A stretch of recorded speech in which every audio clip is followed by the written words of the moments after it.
Friends, বোরো ধান এছাড়া অন্যান্য ধানে আমাদের সবচাইতে বড় শত্রু হচ্ছে মাজরা পোকা। ফ্রেন্ডস, আজকে আমরা এই ভিডিওতে আলোচনা করব যে আমরা আমাদের স্পেশালি এই সময় বোরো ধানের জন্য যে মাজরা পোকার উপদ্রব হয়, কোন সময় হয় সবথেকে বেশি, কোন সময় মাজরা পোকার উপদ্রব হয় না, এবং কোন ধরনের মাজরা পোকাটা আমাদের সবচাইতে বেশি ক্ষতি করে, এবং এর জন্য আমরা কী কী ট্রিটমেন্ট নেব। তো ফ্রেন্ডস, আমাদের এই ভিডিওটা আপনি দেখলে আপনার জমিতে মাজরা পোকা বোরো ধানে একেবারে লাগবে না, আপনি ধরে নিতে পারেন। তো চলুন আমরা A to Z আলোচনা করে নিই। ভিডিওটা A to Z প্রথম থেকে শেষ অবধি দেখবেন। ভালো লাগলে লাইক করবেন, বন্ধুদেরকে অবশ্যই শেয়ার করবেন, কারণ এই ধরনের নতুন আপডেটগুলো প্রত্যেক জনের জানার কিন্তু প্রয়োজন রয়েছে তাদের ধান চাষের উন্নতি করার জন্য। বেশি প্রোডাকশান পেতে গেলে, সুন্দর সুস্থ সবল গাছকে বাঁচিয়ে রাখতে গেলে আপনাকে কিন্তু ভিডিওগুলো দেখতে হবে। আর নিত্য নতুন আপডেটগুলো পাওয়ার জন্য চ্যানেলটাকে সাবস্ক্রাইব করে পাশে দেওয়া বেল বাটনটা অলে ক্লিক করে রাখবেন। তো ফ্রেন্ডস চলুন, এই যে মাজরা পোকা মোটামুটি 3-4 রকমের কিন্তু মাজরা পোকা হয়ে থাকে। সাদা রঙের মাজরা পোকা হয়, গোলাপি রঙের মাজরা পোকা হয়, এবং হলুদ রঙের মাজরা পোকা হয়। আমাদের সবচাইতে যে মাজরা পোকাটা বেশি ক্ষতি করে সেটা হচ্ছে ইয়েলো স্টেম বোরার, হলুদ রঙের যে মাজরা পোকা, যার বিজ্ঞানসম্মত নাম হচ্ছে স্কারপোফাগা ইনসার্টুলাস। এই মাজরা পোকাটা আমাদের ধানের ভীষণভাবে ক্ষতি করে, অর্থাৎ এই হলুদ মাজরা পোকাটা হচ্ছে সবচাইতে বেশি ডেঞ্জারাস। এই পোকাগুলো কি করে, এরা শীতকালে শীত ঘুমে থাকে। শীতকালে এদের উপদ্রব কিন্তু আপনি দেখতে পাবেন না। বোরো ধান যেহেতু শুরুর দিকটাতে ঠান্ডা আবহাওয়ার থাকে, তাই পাশকাঠি বৃদ্ধির পর্যায়ে বা ভেজিটেটিভ গ্রোথ পর্যায়ে খুব একটা মাজরা পোকা বোরো ধানে অ্যাটাক করতে দেখতে পাওয়া যায় না। লাগলেও খুব সামান্য, সচরাচর দেখতে পাওয়া যায় না, কারণ প্রথম দিকে যেহেতু ঠান্ডাটা বজায় থাকে বা ঠান্ডা হাওয়াটা বইলেও কিন্তু খুব একটা মাজরা পোকার উপদ্রব আমরা দেখতে পাই না, যেহেতু এরা শীতের দিকটাতে শীত ঘুমে থাকে। যত বেশি গরমটা পড়তে থাকবে তত এদের উপদ্রব কিন্তু আস্তে আস্তে বাড়তে থাকবে। তাই আমরা দেখেছি যে মূলত বর্ষাকালে বা আমন চাষে কি হয়, এই মাজরা পোকার উপদ্রবটা কিন্তু একেবারে শুরু থেকেই খুব বেশি পরিমাণে লেগে যায়, মানে ভেজিটেটিভ গ্রোথ পর্যায় থেকেই কিন্তু মাজরা পোকার উপদ্রবটা দেখতে পাওয়া যায়। তবে বোরো ধানে কিন্তু একটু আলাদা। বোরো ধানে আমরা দেখেছি যে আপনার রিপ্রোডাক্টিভ গ্রোথ পর্যায়ে, মানে যখন আপনার থোর আসছে সেই সময় থেকে কিন্তু এই মাজরা পোকাগুলো সবচাইতে বেশি ক্ষতি করে, কারণ এরা প্রথমের দিকটাতে অতটা ক্ষতি করতে পারে না, কারণ তখন তারা শীত ঘুমে থাকে।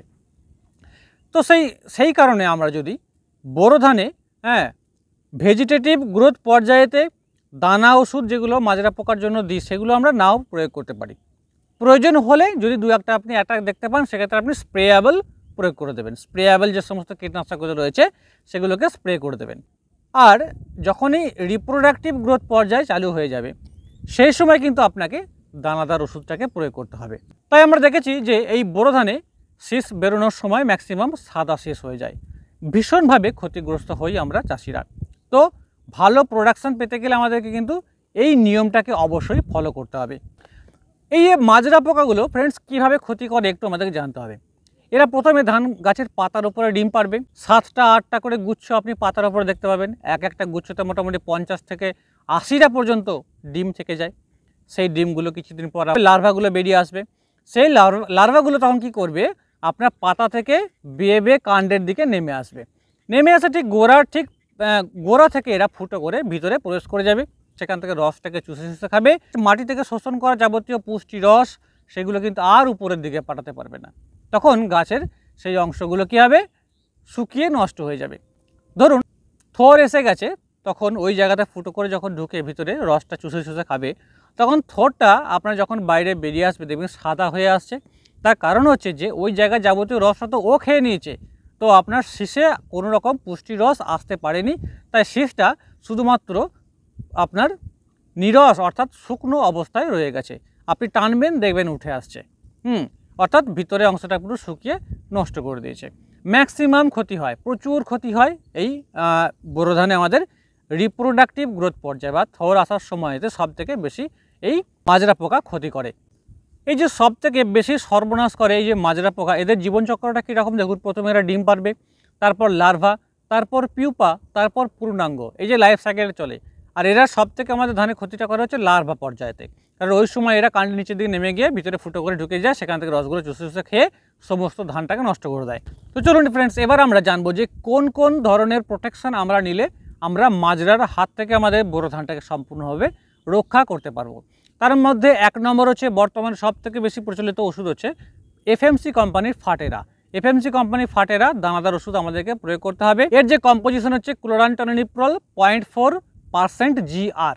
হ্যাঁ, এটা র্যানেক্সিপির দেখবেন লেখা আছে, র্যানেক্সিপির ওপরে আর লেখা আছে, এগুলো দেখেই কিন্তু কিনবেন এবং লোগো টোগো ঠিকঠাক করে দেখে নেবেন, তা নাহলে কিন্তু ঠকতে হতে পারে। অনেক সময় এখন মার্কেটে নকল বেরিয়ে গেছে।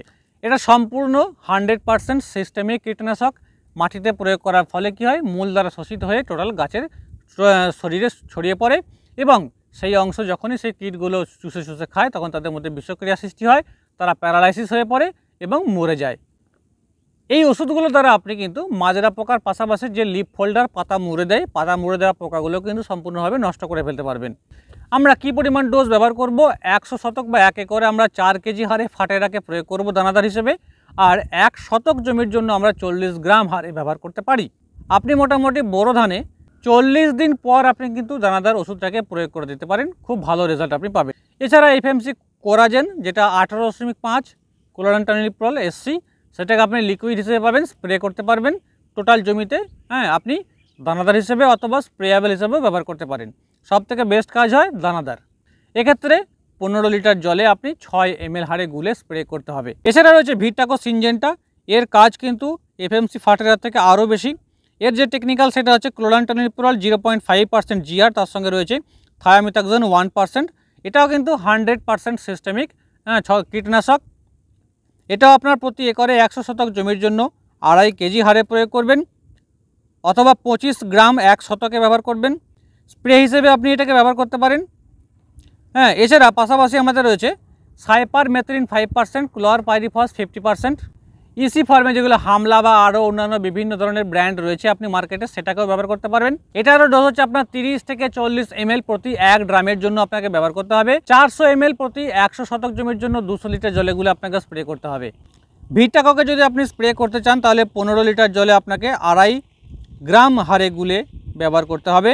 ভিটাকো হোক ফাটেরা হোক, এদের অ্যাকশন মোটামুটি 40 থেকে 50 দিন পর্যন্ত জমিতে কিন্তু থেকে যায়, অর্থাৎ পোকারা কিন্তু 40 থেকে 45 দিন পর্যন্ত আর আপনার জমিকে ক্ষতিগ্রস্ত করতে পারে না। স্প্রে হিসেবে দিলে আমরা মোটামুটি 12 থেকে 15 দিন অন্তর অন্তর আমরা স্প্রেটাকে রিপিট করতে পারি। এছাড়া বর্তমানে একটা দুর্দান্ত ওষুধ বেরিয়েছে যেটা হচ্ছে সিনজেন্টা কোম্পানির ইনসিপিও, যেটা কিন্তু লিকুইড ফর্মে অর্থাৎ স্প্রেয়াবেল। এটাকে স্প্রে করলে আমরা মাজরার হাত থেকে আমাদের ধানকে বাঁচাতে পারবো। তো ফ্রেন্ডস, এই যে ইনসিপিওর টেকনিক্যাল হচ্ছে আইসোসাইক্লোসেরাম 18.1 SC।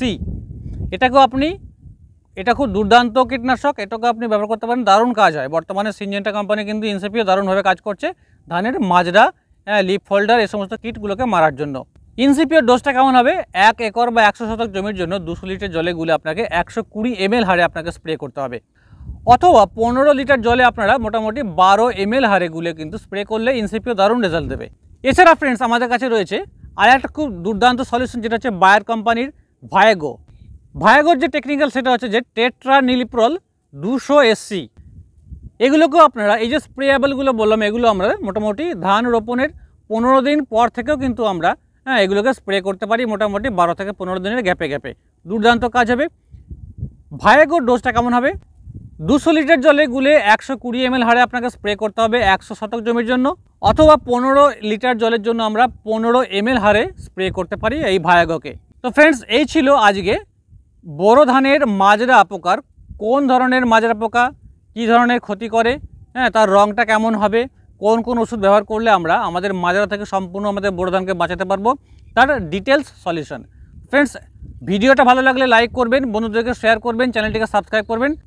এই ধরনের নিত্য নতুন আপডেটগুলো পাওয়ার জন্য চ্যানেলটিকে সাবস্ক্রাইব করে পাশে দেওয়া বেল বাটনটা অলে ক্লিক করে রাখবেন। ধন্যবাদ।